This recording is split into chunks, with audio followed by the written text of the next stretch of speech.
Ooh. Okay. Hello, everyone. So this is a talk about Nix. Who's heard of Nix? Ooh, more of you than I expected. That's great.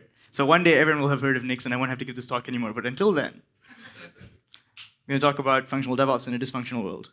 So before that, why DevOps? Who cares about DevOps? Well, people who care about DevOps are people who say things like this: "Works on my machine. I hate this. This fills me with rage. We need to cancel this immediately." You know, if something works in your machine, that doesn't really mean anything. It doesn't mean that it works for your users. That's the thing that we really care about. So after you write your last line of code as a developer, stuff still needs to happen in order to get your software in the hands of your users and get your software to deliver business value. And that's a really difficult process. Here are the things that you want from your DevOps toolchain. Things that at least I would want from my DevOps toolchain. And I'll contrast this by talking about a past life, the stuff that I did in a past life when I was working for a small web dev shop. So I want my DevOps to be automatic. So in a past life, I was working for a small web dev shop, as I said. And what we did is we did all our software development on like staging servers, essentially, like prod servers. And then when we had to deploy them, I would like meticulously take notes of all the changes I made, put that in a file somewhere, and then go over to the prod server and make those same changes. And inevitably I would make mistakes. Inevitably things would go wrong, especially with database migrations. This isn't really good enough. Okay, it needs to be one command. No more, no less. It needs to be repeatable. So fortunately, at this small web dev shop, we never really worked on things larger than one server. But if we did, we would have to make the same changes across a whole bunch of different servers. And trying to do this like error-prone process is just impossible. And things go out of sync, just a nightmare. It needs to be repeatable. I need to be able to run that same one command on a whole bunch of different machines. Nothing less will do. It needs to be idempotent. Well, yeah, it needs to be idempotent because if something is already in the correct state, I don't want to have to wait for like a million years for it to like get to the correct state. And I don't know how much DevOps most people have done here, but it can be very slow. And it's even slower if it doesn't like know that it's in the right state and does a whole bunch of stuff. It's like, oh, actually, nothing changed. Frustrating. And it needs to be reversible because even with all these, even if everything else is fine, I will still make mistakes. I don't think a DevOps toolchain is able to fix that. If you can find one that does, please let me know, and I will drop Nix immediately and use that instead. But until then, I need to be able to roll back, and this is very important. And it needs to be atomic because I don't want my users to see a half-broken site or service or whatever, right? The system is working, and then it is working slightly differently, but there is no overlap where it is half-broken. That's bad. We don't want that, right? So these are the things that I want. And atomic, actually, I mentioned atomic because the only way apparently to do this in Unix is to use, maybe there's more than one way, but one way is to use symlinks. So what you can do is that, and also to contrast this with like what I was doing in a previous life, I would go onto the prod server, like do a git pull, and it would like pull, and like things would break because like a git pull is not atomic, and our users would see like a white screen of death because I was also writing PHP at the time. But anyway, what I found out later is that a better way to do this process would have been to kind of git clone to like a separate directory and swap over a symlink, because that would at least make sure that the site wasn't in, at least the code base wasn't in a half-broken state. So atomic is important. So without further ado, I'm going to show you a tiny web service. So I don't know how familiar you all are with Haskell. If you attended Julie Moronuki's training yesterday, you'll be more familiar than you were before that. This is a small web service written using the Scotty library. The Scotty library is the equivalent of Flask for Python. And it essentially takes a single parameter, path parameter, and it kind of just inserts it between the words Scotty and meup. So I call it blank meup because I'm great at naming things. This example is taken straight from the example documentation for this library, by the way. So I just needed a simple web service I could do stuff with. Again, don't know Haskell, this is kind of not that useful to you. Just says that I don't really need anything except the base libraries of Haskell and Scotty. So I have those. And now we get to the Nix stuff. So I can use this tool called Cabal to Nix to kind of generate a Nix package description of this Haskell service that I made, and I can build it. So what is Nix? Nix is a package manager, and it is a programming language to configure that package manager. Somewhat confusing, but it's actually can you all, actually no, you can't, I don't think you. This is okay. Cool. I'm even bigger. Okay. Yeah, so that's actually a really good idea because now you can. Is this okay? Can people in the back see this? All right. Yes. Okay. Great. Okay. So if I go to my Nix directory, and then oops, I'm not supposed to show you that.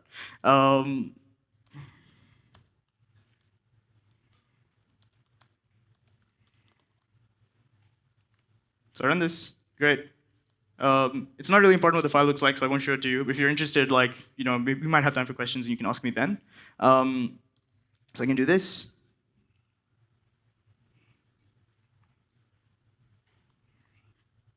So it does some stuff. If you're familiar with Haskell tooling, you can like see it kind of like invoking the Haskell tooling under the hood. But the point is that I don't personally need to like do anything. I can just use the Nix tooling and like let the Haskell tooling kind of be managed by Nix. So that's pretty cool. And what happens if I do a Nix build again? Nothing, because Nix is idempotent. So that's a thing that we want. So let's run what we. So what Nix does is that it creates a result symlink in the current directory, and my executable is there. So I do that. Then I can kind of go to another one, and should make this big as well. And I can do.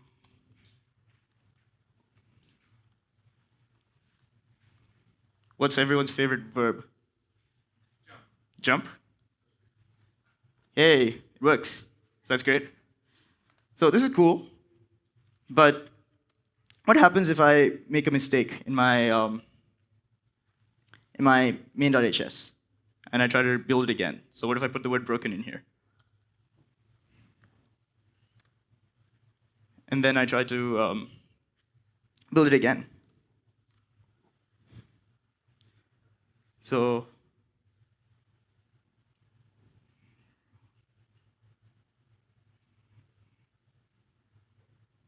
great. So it broke, and I would expect it to break. It would be very weird if this just like succeeded silently or failed silently. But I still have my result symlink.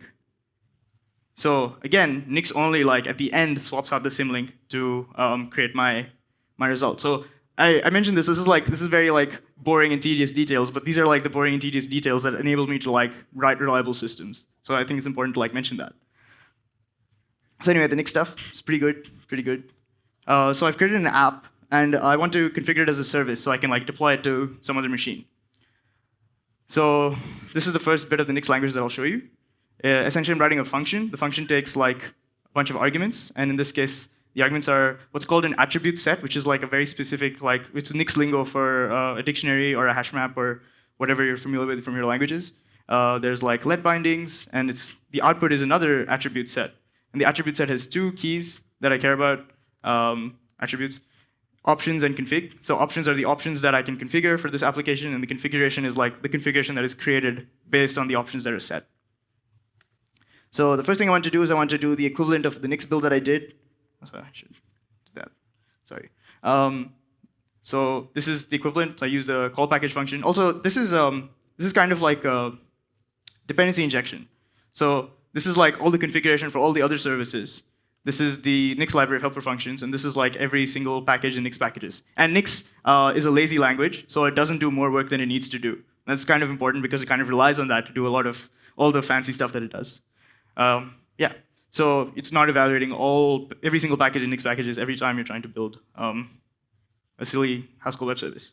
But anyway, the next thing that we want an option because we don't want the service, my web service, to be enabled all the time. I'm using like a helper function to say that, okay, you know, I need to be able to enable this and disable this. And if it's enabled, then I want to, okay, this is the complicated bit. So Nix won't open the port in the firewall by default, so I have to tell it to open up this port. And this is essentially like a DSL over systemd. Systemd is an init daemon. I'm not really sure. Like it's a lot of things.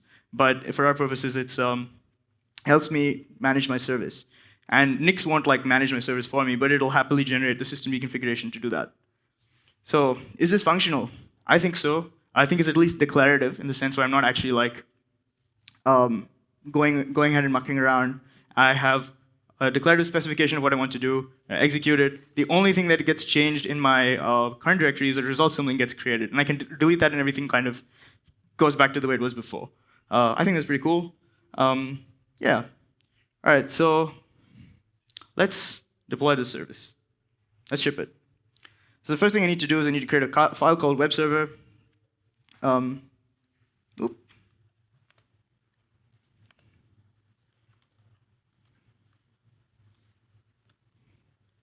Yep. So I cat web server.nix. So just like that. Okay. So here, what I'm going to do is I want to show you the system config that actually gets generated, because you can actually look at that. It's kind of a pain to let me see. Yeah. Oh, nice. Okay, that worked. Copy the right thing. Let's try that here.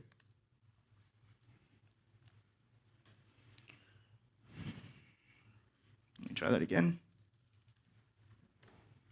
So the details of this command aren't important, but the point is that there is a command that you can run that will tell you exactly what systemd service was generated. So that's what it looks like. So Nix, or one feature of Nix that enables it to work the way it does is that it puts everything under Nix store by default. You can choose where the store path should be, but everyone just kind of settles with Nix store, because another cool thing Nix does is it does binary caching, in the sense that if you build something and it's available on a cache server that's available to you, it won't build it again, it'll just pull it down. So this is a path, and I don't know how much you know about systemd services. I don't really know that much, but I know this looks okay-ish and seems to work. Well, we'll find out. So yeah, and then so I create this other file called trivial.nix.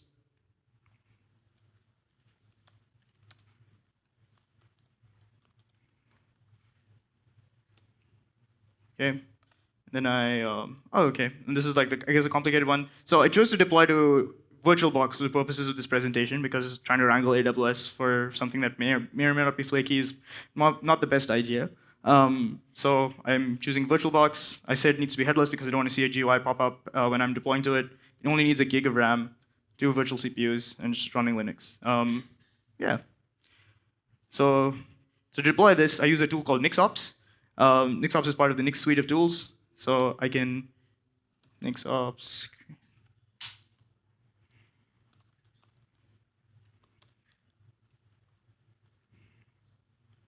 So -d is short for -- deployment. So I'm calling this trivial because this is the trivial example that's in the NixOps documentation. I mean, I don't think it's trivial. I think there's definitely stuff you need to know in order to do this, but you can essentially follow the steps in the documentation and get something working. So let's deploy this.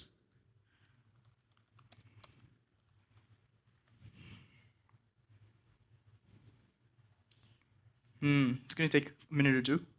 Not very long, though, because I did some of this work earlier. And like I said, it cached the results of the stuff I created. So it's like creating a new machine, but it doesn't need to build that much. It just needs to copy stuff over.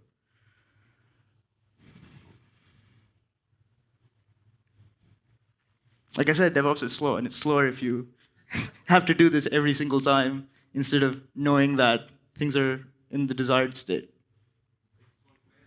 Yeah, this is one command. Thanks, Nick.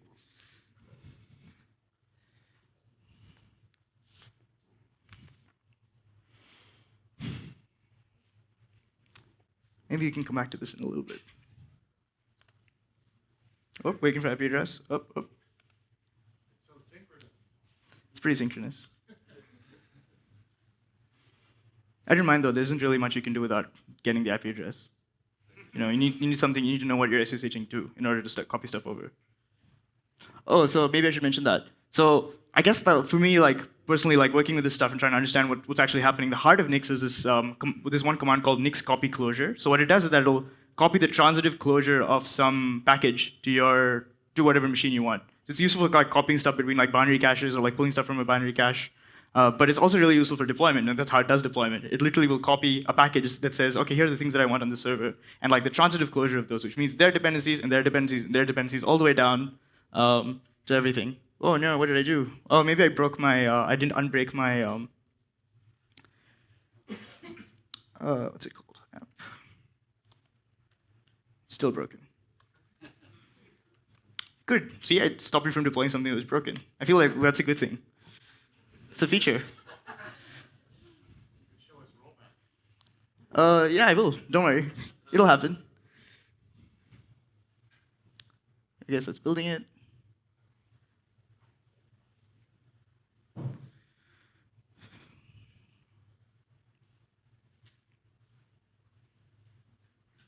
Oh, okay. It's copying a bunch of stuff.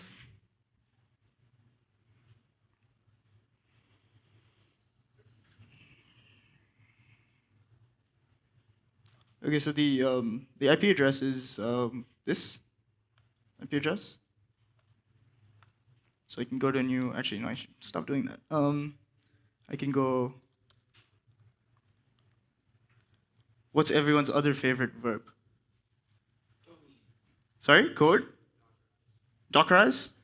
Okay. I am.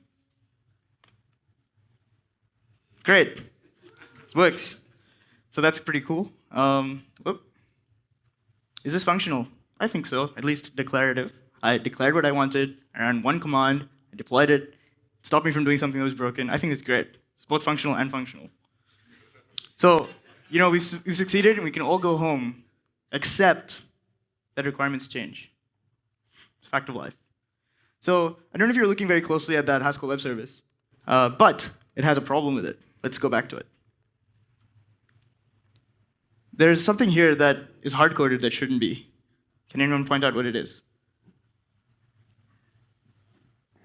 It is the port number. If you're deploying a service, you don't want to hard-code the port number. I think that's not a good idea. If you want to run more than one copy of the same service on the same machine for whatever reason, it's not going to work. You need to fix this. And at least in my experience, there have definitely been times where the devs are too busy, or they're working on some other feature, or just lots of reasons why people don't want to change it so that I can decide which port I want to use. And they're like, why would you even want that? I'm like, well, anyway.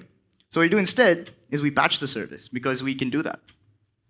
So Nix allows you like full control over every stage of the process. And if I decide that I want to like build something else instead, or I want to patch this, I can totally do that. So I say, okay, instead of like import web.scotty, I have a new import. Like import this getArgs function, which is like the Haskell way of getting environment variables.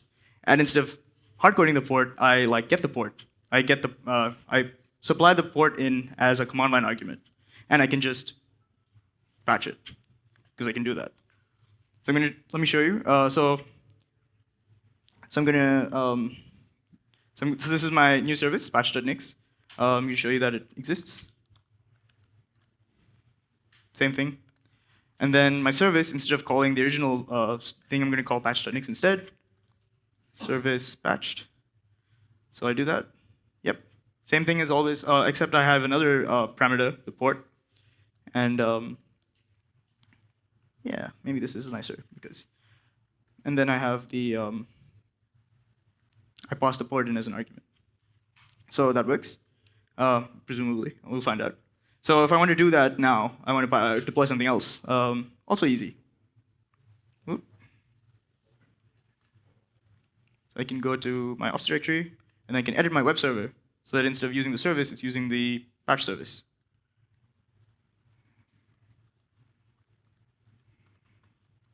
And then I need to, just so we can see that this actually works, I'm going to change the port to something else. Does anyone have a port preference? I'm just going to use 3001. Does that sound good to everyone? Okay, good. Okay, do that.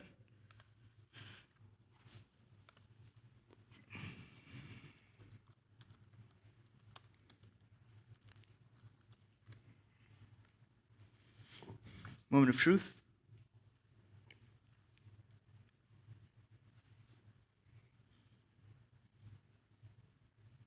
So I put a cat main.hs at the end of my patch, so you can actually see that it patches it correctly.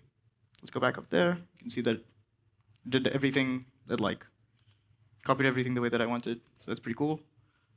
Just going to copy it over, and then we can.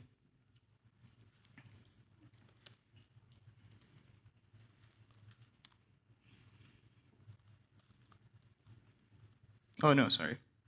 192.168.56, I think, 101. Is that right?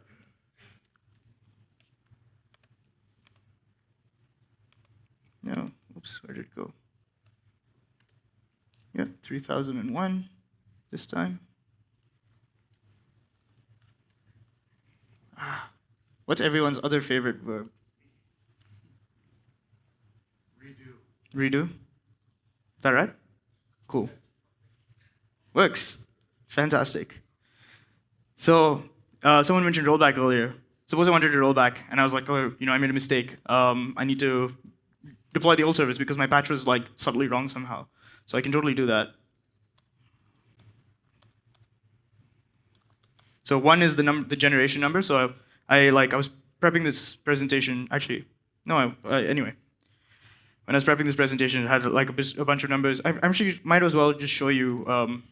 So you can do this thing called nixops list generations, which tells me how many deploys I've done.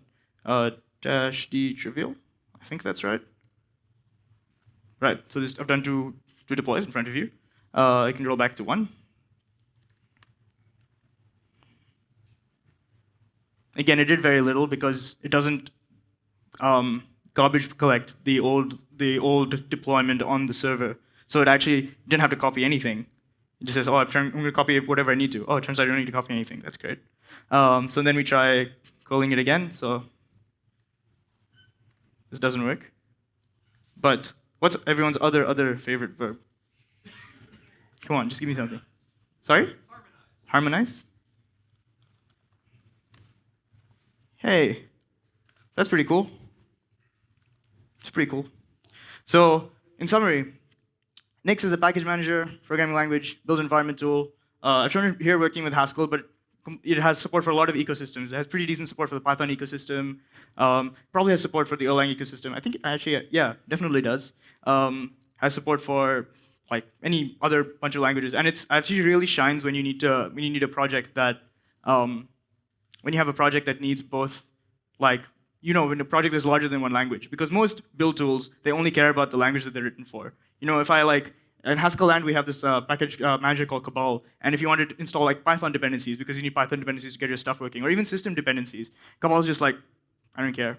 Which is really, really frustrating if you want to deploy things, because you need to make sure your system dependencies are installed in your, and it would be nice if a tool could just take care of this, and Nix, in fact, does. It'll also set up an environment for you if you need, if you have a package and you're like, okay, I want a package with just the dependencies.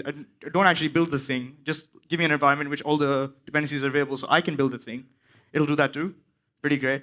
NixOS. So you can think of Debian as an operating system that is very closely tied to apt-get. You can't really separate Debian from apt-get. So it's a Linux distro built around apt-get.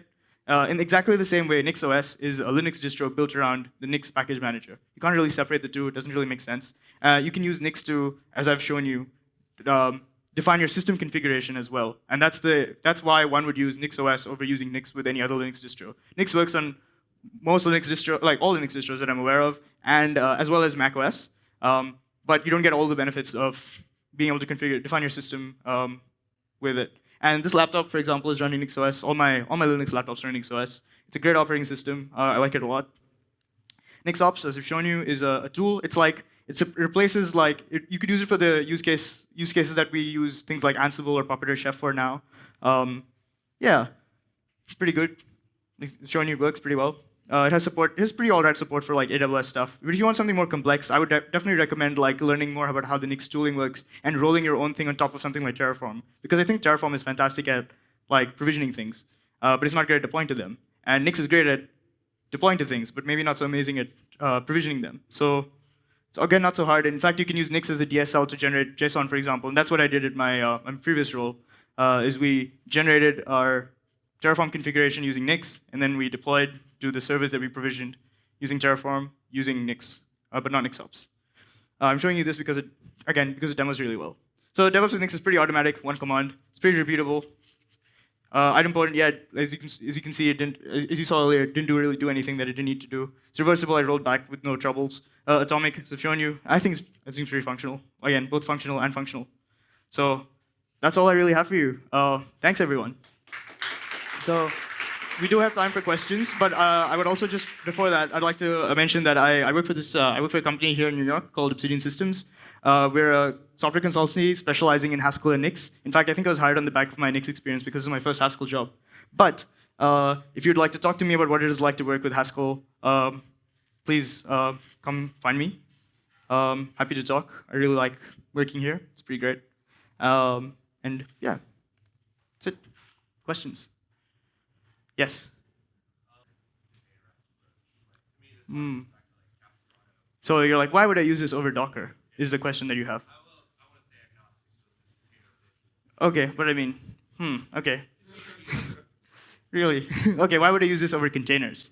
Well, the thing is, the way that most containers are constructed, well, actually, the first thing that I should point out is that these aren't at odds. You know, you can totally use a container that is running NixOS or something like that, or is running software that's built and deployed using Nix. That's totally fine. Like, there's no conflict there. But really, the problem with the container approach, as I see it, is that most container solutions today are still very much stuck in an imperative mindset. You essentially are running a bash script that, and like, if you look at a Docker file, like the first line is like apt-get update, right? And if you run that same Docker file tomorrow, you could get a completely different Docker container. And who's to say, right, that that's like better? And I really care about building reliable systems and reliable software. And being able to reproduce the same Docker image, like, is I think a fundamental requirement. Because if you can't do that, then you end up in this situation where you have this sacred binary, but instead of having a sacred binary, you have a sacred Docker image, which is also a binary. So that's the advantage that this approach has over something more traditional, like Ansible or Chef or Puppet or whatever, is that we can actually pin down the dependencies of everything. And I haven't demonstrated this in this presentation, but you can actually specify exactly which version of all of your dependencies that you need very easily. It's called pinning. So I have a blog post about this. If you look up, there we go. It's me. But anyway, yeah. So I think that's the advantage that this has over something like Docker, or yeah, even Ansible or Chef or Puppet. And I've done it both ways, right? So I think I'm qualified to say. So the company that I used to work for previously, they used to have a Puppet configuration, and it was just a mess.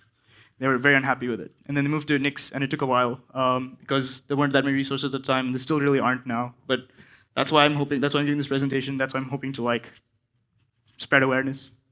Yes? I know that one big challenge with any sort of like DevOps automation is that like your staging environment is the closest you're ever going to get to like tests. Mm-hmm. Given that Nix gives you a programming language, does that give you any more levers in terms of like testing? And, like, Sure.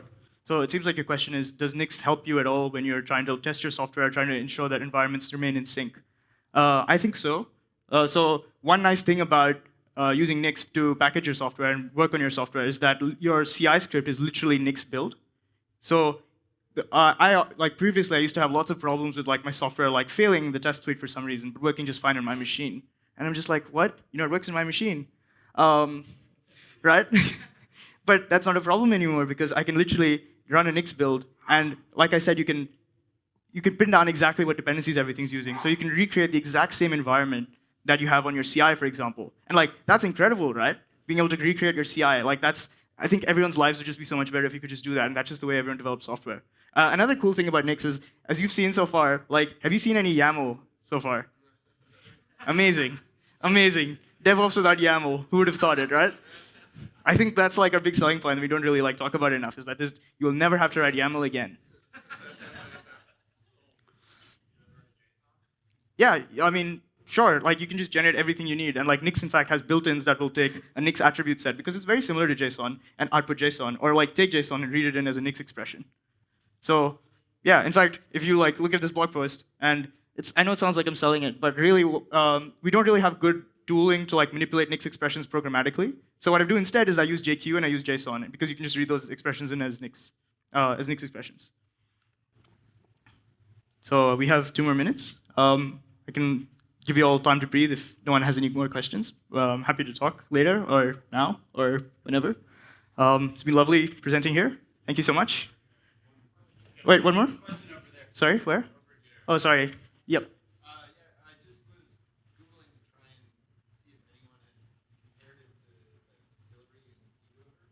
Sorry, I'm not familiar with distillery or e-deliver. What are they? Let's find out.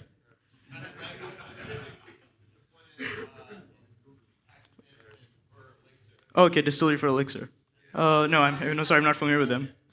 Um, okay. Well, I guess the one difference is that they're like this Nix is multi-language. It's not just like language specific. And I imagine that if you have a really tight integration with something like Elixir, you can do things that you can't necessarily do with Nix. So I guess that's the trade-off. You should write a blog post. It seems like you might have some clear advantages for the Elixir community, but like people like me evaluating whether to try Nix, it's hard to say with not much information out there. The biggest disadvantage of using Nix like for deploys with Elixir would be that you would lose the hot upgrade stuff. They don't have tooling for any of that, but it still would be worthwhile to build everything with Nix and verify. So to repeat what you just said for the benefit of the recording and for everyone else, the problem with Nix is that you lose things like hard code reloading and live upgrades, which the Elixir community is one of some of the strengths of the Elixir ecosystem. But yeah, that's a trade-off I guess you have to make on your own. And you can totally configure your deployments. You can create an environment such that you can do the Elixir thing inside and have your system dependencies provided by Nix. That's a thing that you can do as well. It's not like all or nothing. Although you get a lot of benefits if you kind of commit 100% to using Nix for as much as you can. Cool. Thanks, everyone.